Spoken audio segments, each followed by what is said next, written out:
Govinda sir, एक नई नवेली दुल्हन घर में आई। आते ही सासू माँ बोली, देखो इस घर के मैं प्रधानमंत्री हूँ, तुम्हारे ससुर जी गृह मंत्री है, तुम्हारे पति आपूर्ति मंत्री है और तुम्हारी छोटी ननद है वो सलाह मंत्री है। तुम बोलो क्या बनोगी? तो बहू 7 घाट के पानी पी हुई थी, तुरंत बोल दी, मैं विपक्ष में बैठूंगी और तुम्हारी सरकार नहीं चलेगी। एक पतिदेव जी के बहुत तबीयत खराब हो गई तो पत्नी साहिबा उसे हॉस्पिटल ले गया।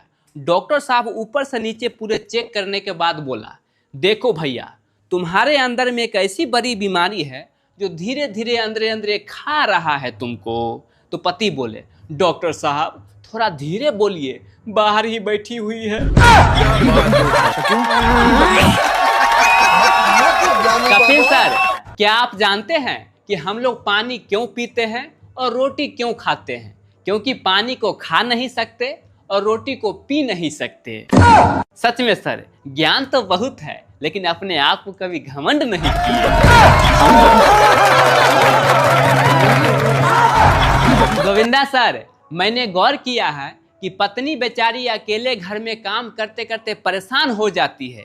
इसीलिए मेरे दिमाग में एक आइडिया आया है कि जैसे प्रधानमंत्री जी को हेल्प करने के लिए एक उप प्रधानमंत्री होते हैं, सीएम सर को हेल्प करने के लिए एक डिप्टी सीएम होते हैं, ठीक इसी प्रकार से अगर पत्नी को हेल्प करने के लिए एक उप पत्नी की व्यवस्था किया जाए तो हम जैसे पति को तो मजा आ जाएगा।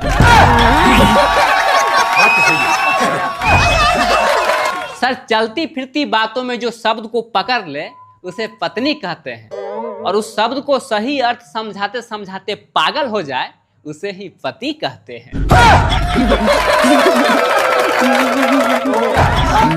एक मरीज के पेट में पथरी हो गया तो वो हॉस्पिटल गया। डॉक्टर साहब ऑपरेशन थिएटर में जाके बोले, पांडे घबराना मत, ये बहुत छोटा सा ऑपरेशन है। तो मरीज बोला, बहुत बहुत धन्यवाद डॉक्टर साहब, लेकिन मेरा नाम पांडे नहीं है। तो डॉक्टर बोला, मुझे पता है, पांडे मेरा नाम। हाँ सर, और उसके बाद पेशेंट बोला, डॉक्टर साहब मुझे रहने दीजिए, मैं छेनी हथौड़ा से तोड़ तोड़ के अपना पथरी निकाल लूंगा, लेकिन यहाँ से जाने दीजिए। एक बॉयफ्रेंड गर्लफ्रेंड कहीं अंधेरा में जा रहा था तो बॉयफ्रेंड बोला, अगर मैं तुम्हें चुपके से किस कर लूं तो तुम मेरे बारे में क्या सोचोगी? तो गर्लफ्रेंड बोली, मैं यही सोचूंगी कि एक ऐसा चोर जो पूरे कार को चुरा सकता था सिर्फ टायर चुरा कर ही खुश है। कपिल सर, मुझसे किसी ने कहा कि तुम पुरुषों के बारे में 4 लाइन बोलो। तो मैंने कहा, पुरुष एक ऐसा प्राणी है जो गुलाब से ज्यादा गुलकंद में, आम से ज्यादा अचार में, मूली से ज्यादा मुलकंद में और बीबी से ज्यादा परोसन में रुचि रखता है। कपिल सर, एक लड़की मुझसे बोली कि हम लोग मनचाहे पति के लिए 16 सोमवारी करते हैं, शिवरात्रि करते हैं, तीज करते हैं, करवा चौथ करते हैं, तुम लोग अच्छे पत्नी के लिए क्या करते हो? कुछ भी तो नहीं। मैंने कहा, डार्लिंग, हम लोग एसएससी की तैयारी करते हैं, यूपीएससी की तैयारी करते हैं, बैंक पीओ की तैयारी करते हैं, तरह तरह के करते हैं। तो लड़की बोली, इसमें क्या है, हम लोग तो उपवास रह के करते हैं। तो मैंने कहा, डार्लिंग, जब हम लोग एग्जाम देने के लिए ट्रेन में धक्का खाते हैं ना, वो तुम कभी नहीं ना खाई है। एक बार खाओ फिर पता चलेगा।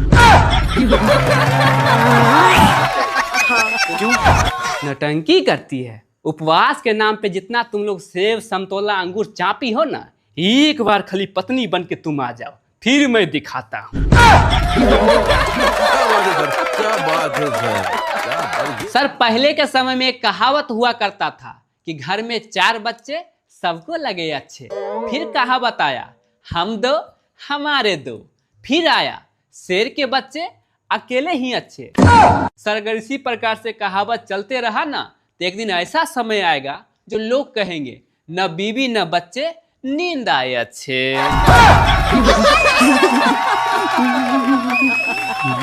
कपिल सर, आपसे 3 प्रश्न कि जल ही जीवन है तो पानी में डूबने से मौत कैसे हो जाता है? बेटी घर की लक्ष्मी होती है तो फिर ये पैसे क्यों मांगती है? हॉस्पिटल 24 घंटा खुला रहता है तो इसमें आखिर गेट देता ही क्यों है? इस दुनिया में अगर कोई ईमानदार व्यक्ति है तो वो है पान वाला। जी सर, क्योंकि वो चूना भी लोगों को पूछ के लगाता है। गोविंदा सर, इस दुनिया में माँ बाप से बढ़कर कुछ नहीं होता है, इसीलिए सही समय पर शादी करके माँ बाप जल्दी से बन जाना चाहिए।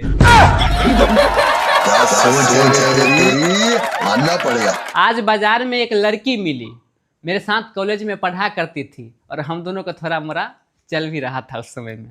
तो वो लड़की मुझे घूर घूर के देख रही थी, तो मैंने कहा, डार्लिंग, तेरे प्यार पाने के चक्कर में न जाने कितना इंतजार किया और उस इंतजार में न जाने कितनों से प्यार किया।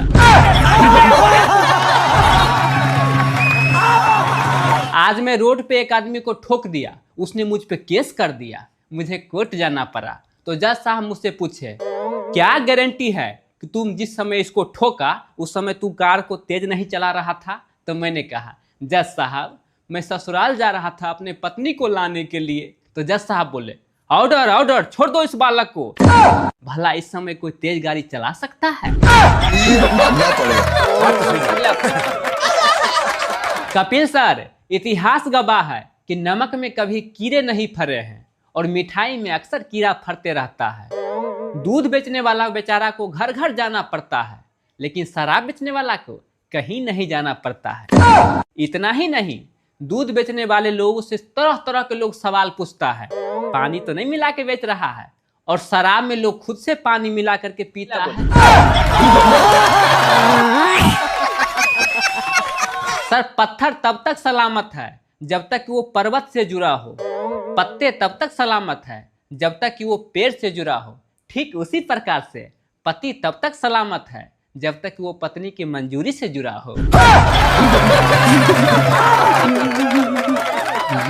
सर, इस दुनिया में सबसे खुशी इंसान वही है जो डॉक्टर को नहीं खोज रहा है और पुलिस इसे नहीं खोज रहा हो। जी बोलिए।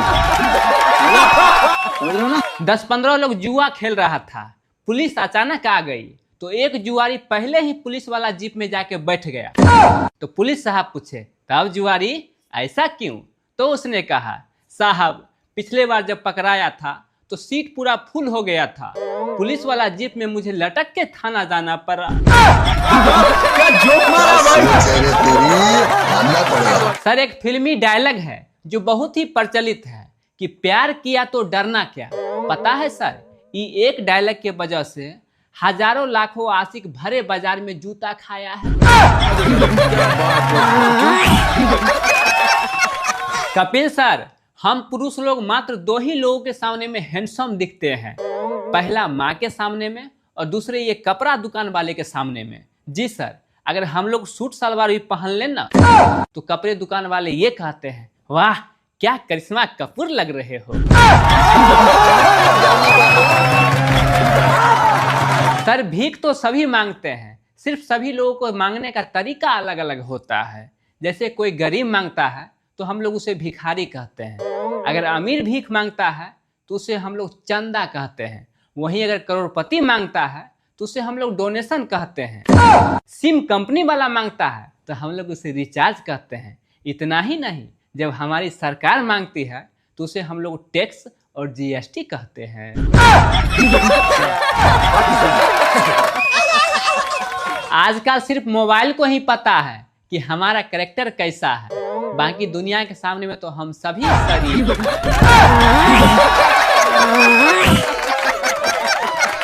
सर, पत्नी की बातें और पंडित जी के कथा दोनों एक जैसे होता है, भले ही आपको समझ में न आए पर सुनने की एक्टिंग करना ही पड़ता है।